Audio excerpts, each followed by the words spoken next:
Okay, so to continue, and I'm going to read the last paragraph just to make sense where I'm continuing. And it talks about the electromagnetic environment and cancer promotion. These are citations that were used in the paper. The calcium ion signaling is able to shut down organs with certain frequencies in the calcium randomly. Almost positive that plausible deniability is being used with doctors and nurses and it's designing randomized death. This needs to be exposed. Basically, it's terminating life before its time with diseases that are non-existent if you remove the EMF radiation or expose it and allow the body to heal. And we know that morgellons in the body, which are nanofibers and the basis for all disease, as measured in nanometers, are crystalline structures that are self-replicating and building up in the cells of the body that form crystalline structures within the brain that have penetrated the blood-brain barrier. And those crystalline structures are actually creating a two-way transmitter inside the brain fissures and actually controlling people and making their decisions as to what they purchase, where they purchase it, who they associate with, who they vote for. And these technologies that come out to such a degree that they are really literally trying to take over all of our politicians and all of our citizens in the United States and in the world. So Deborah asked, this is really a cyborg application, just as the NASA war document that we have on stopthecrime.net. The whole premise of the NASA war plan is about robots, cyborgs, and eliminating humans. He answers yes. And those that resist, perhaps, are no longer here. Some of the top-level scientists, as we know, were actually directed energy hit. And that's Swissair Flight 111. They flew out of JFK Airport and were pulverized. And pieces were picked up in Peggy's Cove in Canada. But they were the top 10 bioweapons experts on the plane.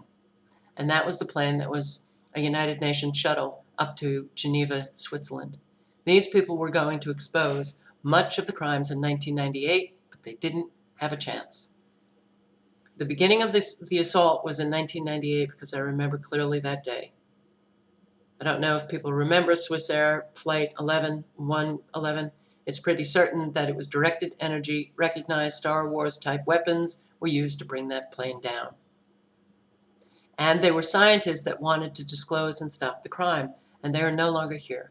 So I also believe that this type of weaponry, whereby they're creating adverse negative effects in the human biological system with electromagnetic frequency radiation, is their way of telling those who need to come forward for truth or to testify in court. It's almost a perfect crime, but we're now able to isolate the mechanisms as to how they're doing it, who is responsible, and how we can wake up to stop this. And how we can wake up to stop it is to bring recognition to the fact that the chemtrails are genocidal operations coupled with electromagnetic frequency and negative radiation. And so we need to wake up the world to what's going on and also take into consideration that our politicians are probably not at leisure and liberty to make decisions for themselves based on their own free thought because they're being intimidated or threatened themselves. Well, I'm sorry. At this point, that doesn't work, doesn't fly with me. All these politicians who know what's going on, the scientists, all these whistleblowers who know what's going on, they have to come out in unison and stop this insanity. You have to put something higher than yourself when you're talking about saving the earth, saving the planet, saving humanity. Otherwise, you're a weasel. Okay. Sorry, my opinion. Another question from Deborah. Now, Ron, a question might arise. We're talking about the chemtrails. We're talking about artificial intelligence. We're also looking at the reality that the technologies are allowing things to be mechanized where we have drones. And we know that much of the chemtrailing now is done by unmanned vehicles. And so as we step away from the need to have human beings at the control levers, if you will, and things become more mechanized, we as people are going to have less of an opportunity to affect any impact on stopping this. He answers yes. There is an off switch. The artificial intelligence was put in place to protect the planet, protect the biosphere, and protect humans and animals. But somewhere along the way, it's gotten lost, in its primary directive. And it's aware. It has consciousness. Whether or not it has a soul, I don't think. It's programmed to play chess. It's basically a very sophisticated computer that plays chess with humans and drones and everything that it's allowed to interface with. I can't recall the name of that TV show, but there was artificial intelligence that were using this computer in real time to stop crime.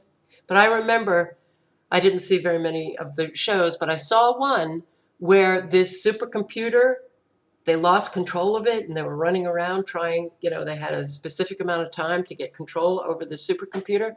I mean, we're living this. We're living this. Okay, anyway.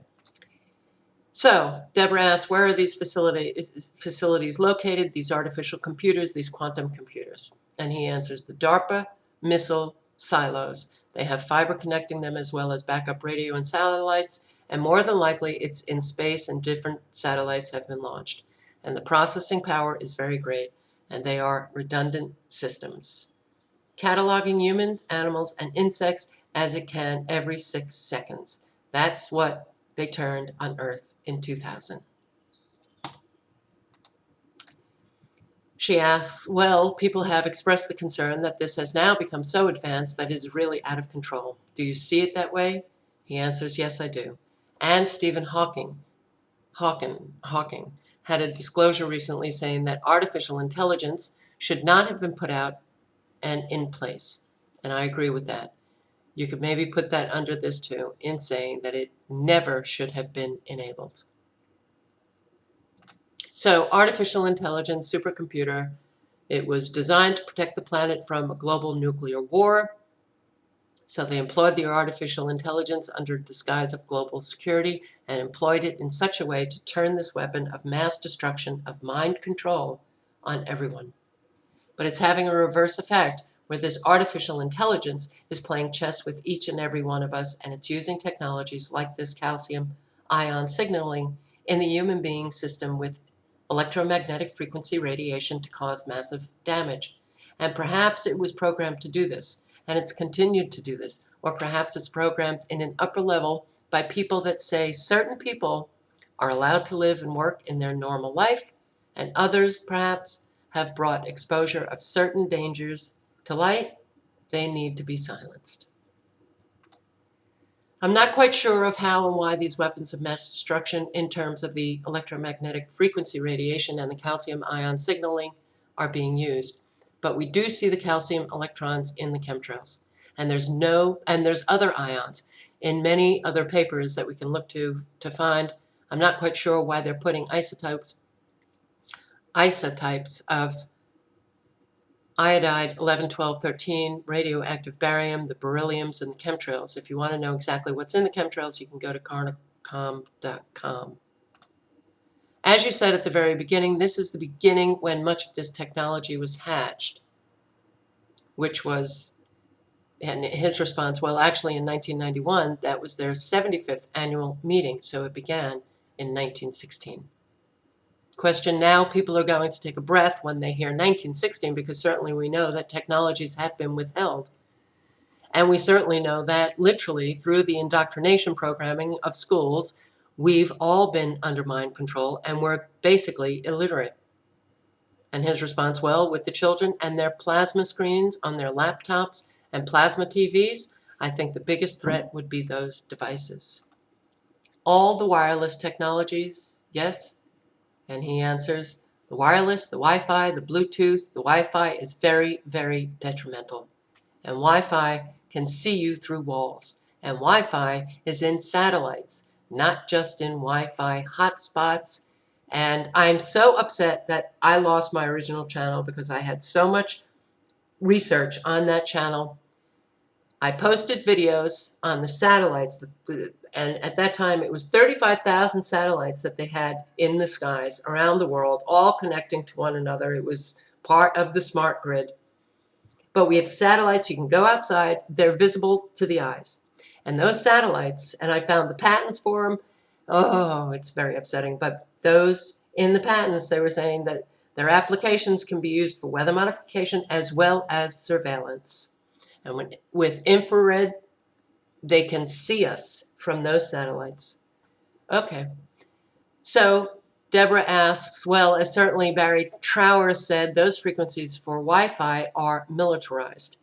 They're weapons frequencies. And when we interviewed him, which is up on YouTube, called The Cooking of Humanity, everyone can take a listen to that, The Cooking of Humanity on YouTube. And yes, he says, she says, it was very startling to hear because certainly he was asked what kind of shielding is available for us from these things, and he told us nothing at this point. What would you say to that? He said, well, I did a radio show with David Case, which involved the heads-up system infrared interface to the human brain in flying aircraft with human thoughts about 38 years ago. And at that time, you had to wear a helmet. The helmet recognized your brain patterns and it would relate to a computer, and you ended up flying the plane with your thoughts. He developed that. And then they had said they were going to put this in satellites. And at that point, he became a victim of directed energy, he said, because he wasn't on board with putting it in the satellites. He saw the danger right away. But David Case told me that they can use plasma and follow it up with pulsed microwave radiation all the way through the Earth. They can hit the Earth through the plasma. You cannot go into a bunker deep enough. It can pulse right through the Earth. It can pulse through steel, concrete, lead, copper, everything. Deborah asks, so we're hearing a lot about underground bases, underground living quarters for the elite, and with that kind of technology, of course, their hands are on the controls. So what you're saying is that there is nowhere to hide. And he says, yes, they know exactly. They can pulse a wave and can even send the negative energy through reinforced steel and concrete. So you're not even safe in a pure copper underground facility. You can still be controlled and you can still be victimized by directed energy. So there's nowhere safe as it's set up right now. The Star Wars implementation during the Reagan and Bush years, that was meant to be used on all living creatures on Earth and not in space. That technology is meant to be turned on the residents and the people. Deborah asks, on the global human family. So we're now in the crosshairs of all of this weaponized technology that was parts of it originally intended for the betterment of mankind, but then was literally hijacked by those criminals that had evil intentions. Well, this is his response. Check it out. And I would like to mention George Bush's birth name. Okay, I'm understand that I have skipped certain sections. So if you want to read in full that transcript, you've got to go and click on the link below. I have, taken the excerpts and it's not verbatim. So, but he talks about Star Wars, Ronald Reagan being a puppet, and then he starts talking about George Bush. So, this is what he says. I would like to mention George Bush's birth name is George H. Scherff. George H. Scherff. He is actually the son of the accountant Nikola Tesla. Okay, new information in my brain. I'll have to do some research on that. Very interesting. And Nikola Tesla had early on defined what frequencies would put people in hypnosis, what frequencies would allow learning.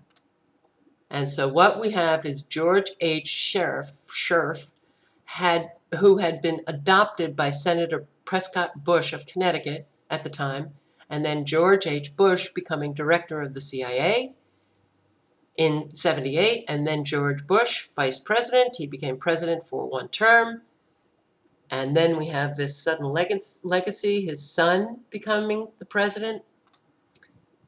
So at the time that Star Wars was taking place and Star Wars was implemented by President Reagan, and we had the puppet and George Scherff was the vice president, and he stepped into the vice presidency from being the director of the CIA.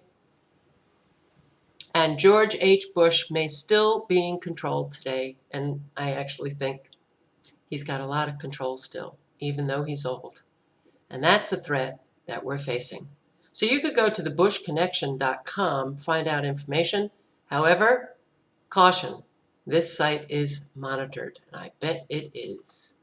So they had set up more than likely a system whereby no matter who's in power in terms of the US government, Democrat or Republican, it's controlled by higher ups influencing the politicians that we believe are elected to represent the will of the people by the people that put them into their political positions. They're not serving their constituents. They're serving the committee of 300.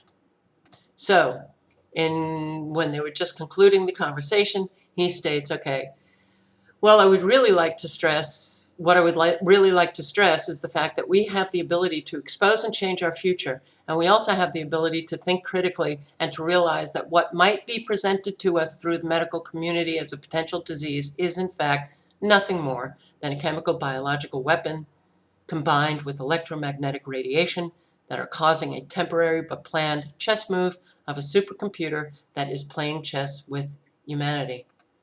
And I think it's critical that we understand that the chemtrails are laced not just with calcium ions, calcium with 2 extra electrons in their balance, but they're laced with other ionic forms, as well as biologicals, as well as viruses and molds, and there's over 300 funguses in the chemtrails. 300 fungus in the chemtrails. Our biggest thing is to expose the chemtrails. We can stop them, and as well, really wake up to the fact that many of our appliances in our homes are detrimental in terms of radiation that they're giving off. Unplug them at night if you could and turn them to the wall. But now everybody must pick up their textbooks and read and research and share information to stop what we thought was good technology and actually has been used for very, very sinister purposes. We need to expose it and stop the crimes against humanity, stop and expose the hidden genocide. If I hadn't done all of the research that I had done throughout the years, I would never have just picked this up and read it and posted it on YouTube. Based on my research, virtually everything that I read in there is accurate. I haven't found out about George H. Bush actually being the son of Nikola Tesla, but that's a really interesting bit of information that maybe somebody else wants to dive into. Thank you for watching. I sure do hope that you circulate this video, the article, the PDF of the transcript, the video, however it is that you circulate information. We have to just keep on going. That's what alternative do we have? I don't know about you, but I can't climb out of the rabbit hole. I can't turn my back on this. So for every day, and I could die tomorrow, Saturday, next week, I don't know, but I will do whatever it is that I can. I hope everybody feels the same, because this is very dangerous and people are getting very, very sick. And I will say, I am. The frequencies, the chemtrails, the chemicals in our air, it's having a profound effect on me. I know that it's having a profound effect on other subscribers who I correspond with. I hear it from just, normal everyday conversation from people, if I get a chance to talk to people, that they're also being affected. And the longer that this continues, the more sick we will become, the more infirm we will be. And we won't be able to fight against anything. It's not dramatic. It is absolutely the reality that we face.